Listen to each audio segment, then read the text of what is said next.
Hello and welcome everyone to another patch note review on this channel. I'm the Crazy Dentist and I'm happy to present you the new Northgard Ragnarok update. If you didn't heard about that already, this should be the biggest content update that comes into Northgard since the release of Northgard, and it's actually going to be free, so if you own Northgard you can play it right now. But if you have a few spare minutes, I would like to show you a few things that will be implemented with the new update. I actually made already a patch notes video about this very patch notes where I talk about the new content that is going to be implemented, like the volcano, the dark elves and the changes of the kobolds. This video should pop out just above me right now, so please be aware of that. I'm not going to go over this topic since I already covered them in another video. So if you didn't watch the video, I would encourage you to maybe watch it before or after this video. That isn't really important, but I would suggest to watch both of them so you really know all about this update. But since there's so much new content incoming, it would be quite hard to cover all of this in one video. Let's not waste any more of your time and go right into the military experience system and the changes you can expect with the new update. Yeah, there will actually be a military experience system implemented into Northgard where you will get experience points based on the enemy that you killed. So strong enemies will give you a few more points than weaker enemies, and then you can take those points and put them into certain skills that we're going to take a deeper look on now. You'll then get to choose the military path you want to go. That can be the Tactician one, the Guardian one or the Conqueror one. All of them give you access to different skills that you can acquire with them. The Tactician and the Conqueror one seem to be a little bit more aggressive ones, and the Guardian one more the ones that you would go for if you're playing a turtle style. I'm just gonna read over the text that is here really quick. Each of the military paths feature 3 different unlockable skills. Be careful, once you've chosen a path you won't be able to change it, so planning will be very important. The third and last level of each path should be quite hard to reach, as it requires a total of 3000 XP. 500 for the first one, 1500 for the second, so the gap right there is really big. Here are the details of each of the military paths. First, we're going into the Tactician tree. The first one in there will be reinforced armor. Your military units have a 10% chance of negating incoming attacks, what can of course be a really great addition to your army when you have a big fight going on, and negate 10% of the attacks that are coming in, and you will also get a little visual sign that shows you that this attack just right now got negated. The second one will be the war cry. Enemy units that are non-neutral are feared for 4 seconds. The fear effect stops when reaching the border of the tile, so they won't run against the wall of the tile anymore until the 4 seconds are over. That is to make it a little bit more balanced, because the war cry is a really strong skill right there. The last one will be bodyguard.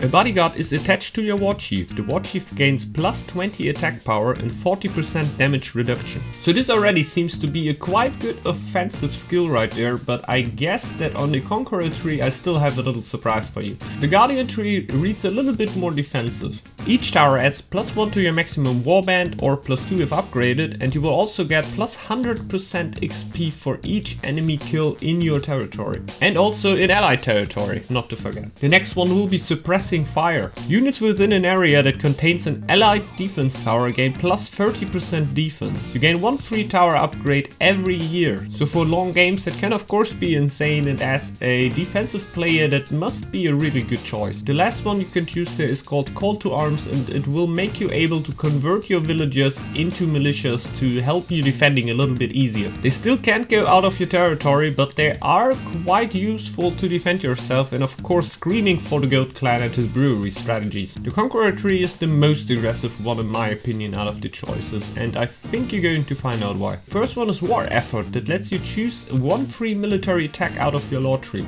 It really throws me back into some stack games where I had a hard time to get onto my Young and Proud, and this little tech here could have already helped me quite a bit to get that. The next one would be Bloodbath. Each time one of your units dies in enemy territory, friendly units in the area gain 5% attack and 5% defense for 1 month. So this lore really gives you some punching power with your army, even though that if you go on into the next tile your bonus will be lost, but winning the initial fight will be really good with this tech. And you can really start to take away tiles from enemies that they really don't want to give you. The last tech would be War Veteran.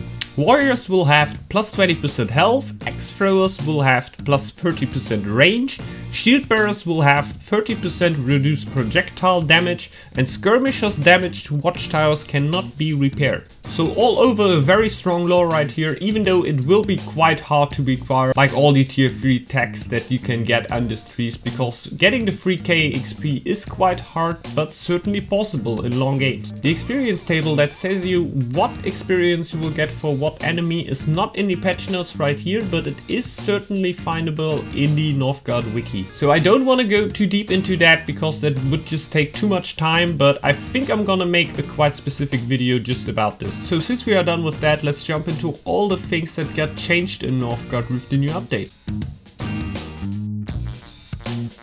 So let's start right here with the balance modifications. First, the general changes: the Draugr movement speed has been increased by 20% and the X-Thrower's movement speed has been slightly decreased.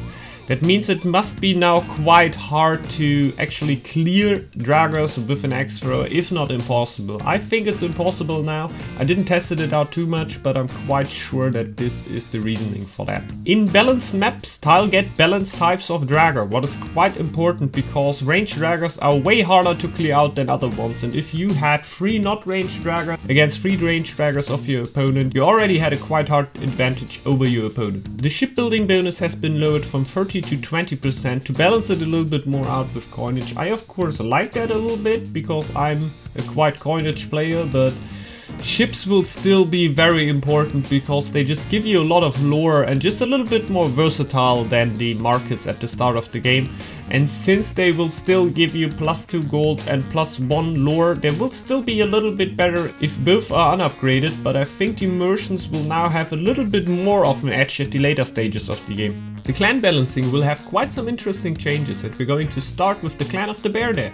At first, Kaiser is not counted in the clan's food consumption anymore, nor its population, so it won't make any sense anymore to suicide her in the winter or in the earlier months, and you can just keep her and try to heal her up to use her later with the 200 fame bonus. The hibernation bonus has been slightly increased to make it a little bit more useful, I guess. It's still not a real counter against medicine, and most players won't really hunt for it, I imagine, but it will make it a little bit stronger now than it were before, and maybe even make it worth going for. At last, shield mastery got a little change, so shield bearer camps do not have any up cost keep anymore. That will give the bear clan quite a little edge because he will get the happiness for all these camps also, so it can be quite helpful to get a lot of shields, and will even push the bear a little bit more into the shield bearer corner, what I don't dislike all too much. The clan of the snakes under pressure lore now also cancels the skirmishers supply line debuff. And I think this can be super strong, especially on a new map, because players will have a lot to do with the environment, and then rushing them down with a very early rush without the supply lines debuff will be quite strong in my opinion. But I think that a tower can still cancel a rush like this and quite good counter it out. The clan of the goat will get the feast that it gets on the 500 fame mark now every year. That is quite strong and will give the clan of the goat a little bit more of an edge eco-wise. The clan of the wolf has been nerfed a little bit, so wolves only give 15 food, bears only give them 120 food, the field rations bonus has been reduced to 75%, and the pillage income will now vary depending on the enemy you kill. And even though I don't want to go too deep into these numbers also, we would still take a short look at that list so you can get a general idea what has happened. So how we can see right here, you will usually get 10 income from villagers now, military units will give you 15, war chiefs will also give you 15, and big minions can now also give you a lot more income. So killing a Valkyrie will now actually give you 20 gold instead of 15, but in general it got turned down a little bit, so it will be a little bit harder for the wolf clan to actually get on a good gold count or rebuild the army after a lost fight. There we are again with the last point, the new multiplayer season Ragnarok. Compete in a brand new multiplayer season, work your way through the ranks and earn rewards for your skill. For each rank you hit, you will unlock exclusive totem rewards. Display your totems in game to impress and intimidate your opponents. So I'm not completely sure if these are the rewards you will get for the last season or these are the rewards you will get for the next season. But if you know more about that, you can just write that below in the comments because I would be pleased to know that. So with that, I want to close out this video. I hope you enjoyed it. I hope you learned more about the new Ragnarok update. If you enjoyed this video, may leave a like or a sub on this channel. I hope you have a great start into the new update and maybe see you back in the next video. Bye bye!